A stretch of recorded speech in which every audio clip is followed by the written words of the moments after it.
नमस्कार, मैं स्वतंत्र कुमार और आज के इस वीडियो में हम लोग अभ्यास 58 के डिक्टेशन को लेंगे। तो पहली बार में इस डिक्टेशन की जो स्पीड होगी वो होगी 40 शब्द प्रति मिनट की। दूसरी बार में इसी डिक्टेशन को 60 शब्द प्रति मिनट की गति से लेंगे। तीसरी और आखिरी बार में इसी डिक्टेशन को हम लोग 80 शब्द प्रति मिनट की गति से लिखेंगे। लेकिन अगर आपको ये नहीं पता है कि इसको संकेत लिपि में किस प्रकार से लिखा जा सकता है, यानी इसके प्रत्येक शब्द की आउटलाइन क्या होगी, तो आप इसके पहले वाले वीडियो को जा करके देख लीजिए। उसमें हमने एक एक शब्द के आउटलाइन को लिख करके बताया है। आपके डिक्टेशन स्टार्ट होने में जो शेष समय है वो है 5 सेकंड। तब तक के लिए आप रेडी रहें। स्टार्ट। आजकल प्रगतिशील राष्ट्रवादी सारे राष्ट्र का एकीकरण और दृढ़ संगठन के विचारार्थ हिंदी उर्दू के वर्तमान पारस्परिक वैमनस्य की अंत्येष्टि क्रिया करने में बड़ी दिलचस्पी से उत्साहपूर्वक बिना अवकाश लिए लगातार काम कर रहे हैं। हर्ष की बात यह है कि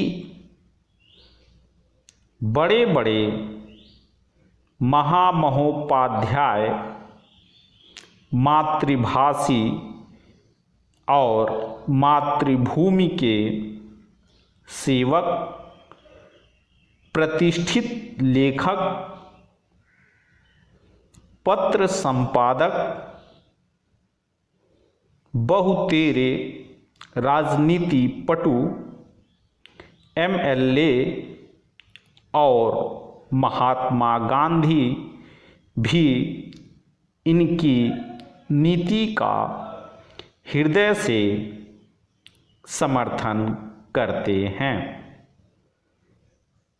हमारे मुसलमान नेतागण तो इसके पक्के समर्थक हैं तथा अन्य प्रगतिशील मुसलमान भी इस स्कीम से पूर्ण सहानुभूति रखते हैं।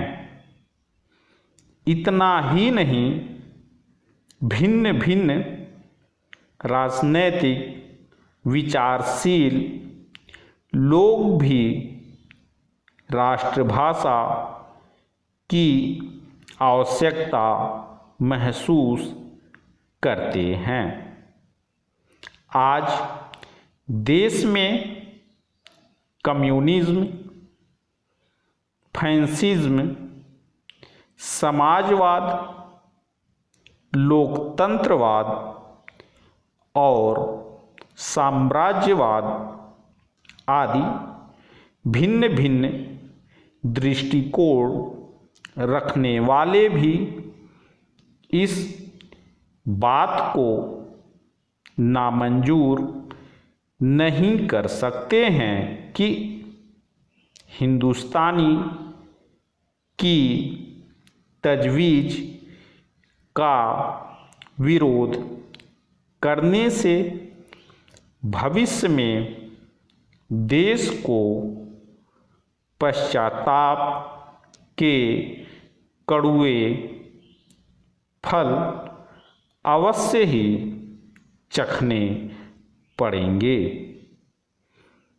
देश को एकता के सूत्र में बांधने का यह भी सर्वोत्तम उपाय है कि हम हिंदी उर्दू के झगड़े को समूल नष्ट कर साधारण हिंदुस्तानी को सार्वजनिक भाषा बनावें और व्यवहार में लावें।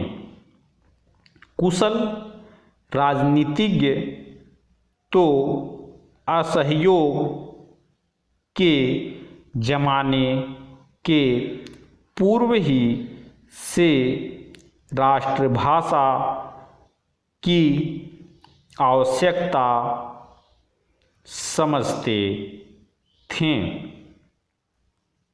वे जानते थे कि राष्ट्रीयकरण करने के लिए भारत ऐसे बहुभाषी देश में राष्ट्रभाषा के निर्माण का प्रश्न उठेगा। वे लोग ठीक ही कहते थे कि यदि ऐसा ना हुआ तो देश का सर्वनाश हुए बिना न रहेगा। यदि निष्पक्ष भाव से हम हिंदुस्तानी की तजवीज़ तथा कार्यवाही का दिग्दर्शन कर स्वतंत्रता पूर्वक विचार करें तो निश्चय ही हम अपने तथा राष्ट्र के सम्मानार्थ न सिर्फ उसे मंजूर करेंगे वरन उसके साथ पूर्ण सहयोग भी करने लगेंगे।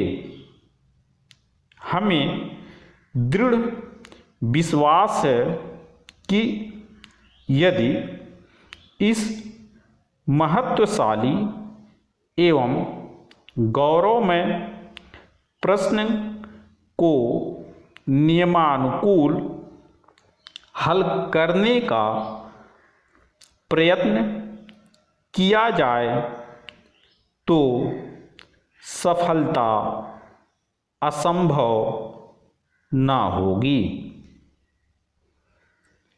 अपनी राष्ट्रभाषा के शुभ आगमन पर हमें उसकी जय जयकार मनाना चाहिए, उसकी खुशामद करना चाहिए, उसके लिए अपनी जान भी लड़ा देनी चाहिए, क्योंकि राष्ट्रभाषा ही राष्ट्र और देश का प्राण है। अब समय आ गया है जब देश के बच्चे बच्चे को राष्ट्रभाषा से पक्की जान पहचान कर लेना चाहिए। देश के सामने यह समस्या छोटी मोटी नहीं है। इस विषय पर केवल मत संग्रह करने का समय चला गया। अब हमें शीघ्रातिशीघ्र इस ओर सिलसिलेवार काम करने के लिए एक कमेटी तथा सेक्रेटरी यानी मंत्री आदि नियुक्त कर नियमानुसार काम आरंभ कर देना चाहिए। इसके अतिरिक्त एक फाइनेंशियल कमेटी तथा कोषाध्यक्ष का निर्वाचन भी आवश्यक होगा। दूसरा काम, इस कार्य विशेष के लिए चंदा इकट्ठा करना तथा आय व्यय का हिसाब आदि रखना होगा। स्टॉप। दोस्तों बीच में स्टॉप वॉच बंद हो गया है, लेकिन आपके जो डिक्टेशन की स्पीड थी वो 40 शब्द प्रति मिनट की ही थी। दोस्तों इसी डिक्टेशन को दूसरी बार में हम लोग 60 शब्द प्रति मिनट की गति से लिखेंगे और आपके डिक्टेशन स्टार्ट होने में जो शेष समय है वो है 5 सेकेंड। तब तक के लिए आप रेडी रहें। स्टार्ट। आजकल प्रगतिशील राष्ट्रवादी सारे राष्ट्र का एकीकरण और दृढ़ संगठन के विचारार्थ हिंदी उर्दू के वर्तमान पारस्परिक वैमनस्य की अंत्येष्टि क्रिया करने में बड़ी दिलचस्पी से उत्साहपूर्वक बिना अवकाश लिए लगातार काम कर रहे हैं। हर्ष की बात यह है कि बड़े बड़े महामहोपाध्याय, मातृभाषी और मातृभूमि के सेवक, प्रतिष्ठित लेखक, पत्र संपादक, बहुतेरे राजनीति पटु, एमएलए और महात्मा गांधी भी इनकी नीति का हृदय से समर्थन करते हैं। हमारे मुसलमान नेतागण तो इसके पक्के समर्थक हैं तथा अन्य प्रगतिशील मुसलमान भी इस स्कीम से पूर्ण सहानुभूति रखते हैं। इतना ही नहीं, भिन्न भिन्न राजनैतिक विचारशील लोग भी राष्ट्रभाषा की आवश्यकता महसूस करते हैं। आज देश में कम्युनिज्म, फैसिज्म, समाजवाद, लोकतंत्रवाद और साम्राज्यवाद आदि भिन्न भिन्न दृष्टिकोण रखने वाले भी इस बात को नामंजूर नहीं कर सकते हैं कि हिंदुस्तानी की तजवीज़ का विरोध करने से भविष्य में देश को पश्चाताप के कड़वे फल अवश्य ही चखने पड़ेंगे। देश को एकता के सूत्र में बांधने का यह भी सर्वोत्तम उपाय है कि हम हिंदी उर्दू के झगड़े को समूल नष्ट कर साधारण हिंदुस्तानी को सार्वजनिक भाषा बनावें और व्यवहार में लावें।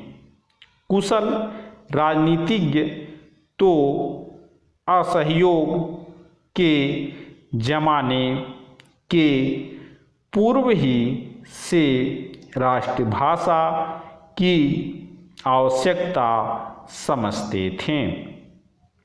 वे जानते थे कि राष्ट्रीयकरण करने के लिए भारत ऐसे बहुभाषी देश में राष्ट्रभाषा के निर्माण का प्रश्न उठेगा।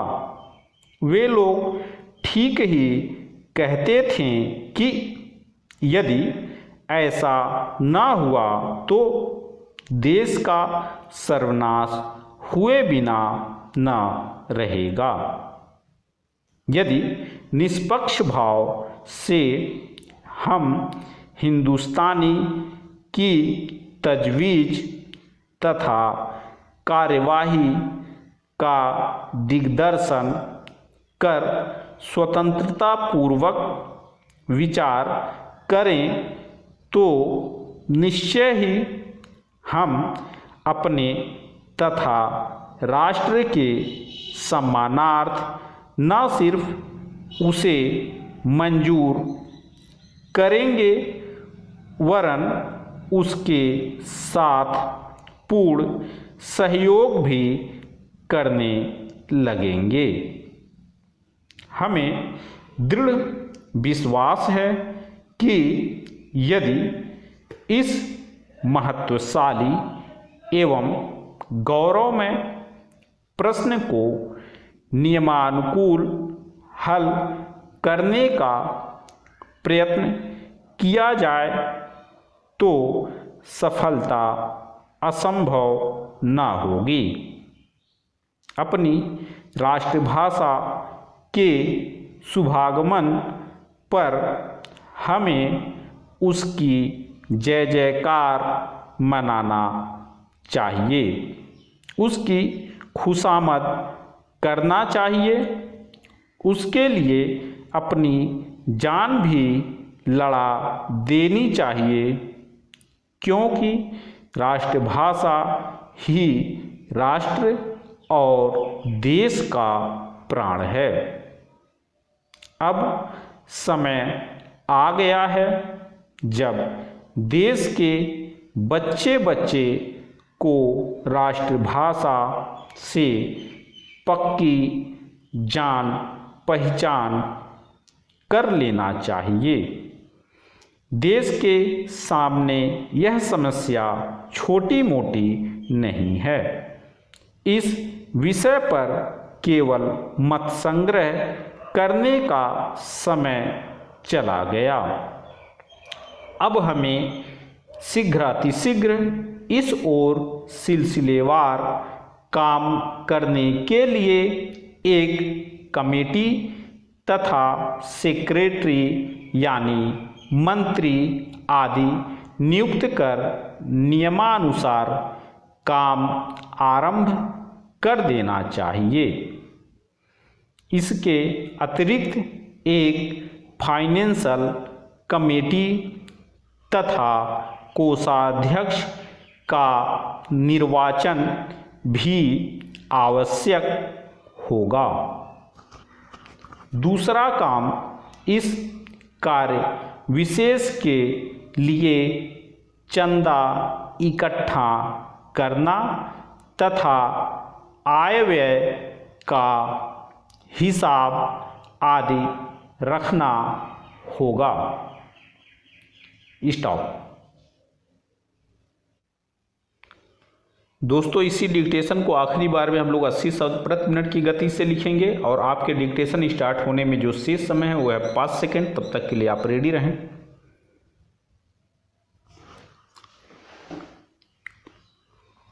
स्टार्ट। आजकल प्रगतिशील राष्ट्रवादी सारे राष्ट्र का एकीकरण और दृढ़ संगठन के विचारार्थ हिंदी उर्दू के वर्तमान पारस्परिक वैमनस्य की अंत्येष्टि क्रिया करने में बड़ी दिलचस्पी से उत्साहपूर्वक बिना अवकाश लिए लगातार काम कर रहे हैं। हर्ष की बात यह है कि बड़े बड़े महामहोपाध्याय मातृभाषी और मातृभूमि के सेवक, प्रतिष्ठित लेखक, पत्र संपादक, बहुतेरे राजनीति पटु, एमएलए और महात्मा गांधी भी इनकी नीति का हृदय से समर्थन करते हैं। हमारे मुसलमान नेतागण तो इसके पक्के समर्थक हैं तथा अन्य प्रगतिशील मुसलमान भी इस स्कीम से पूर्ण सहानुभूति रखते हैं। इतना ही नहीं, भिन्न भिन्न राजनैतिक विचारशील लोग भी राष्ट्रभाषा की आवश्यकता महसूस करते हैं। आज देश में कम्युनिज्म, फैसिज्म, समाजवाद, लोकतंत्रवाद और साम्राज्यवाद आदि भिन्न भिन्न दृष्टिकोण रखने वाले भी इस बात को नामंजूर नहीं कर सकते हैं कि हिंदुस्तानी की तजवीज़ का विरोध करने से भविष्य में देश को पश्चाताप के कड़वे फल अवश्य ही चखने पड़ेंगे।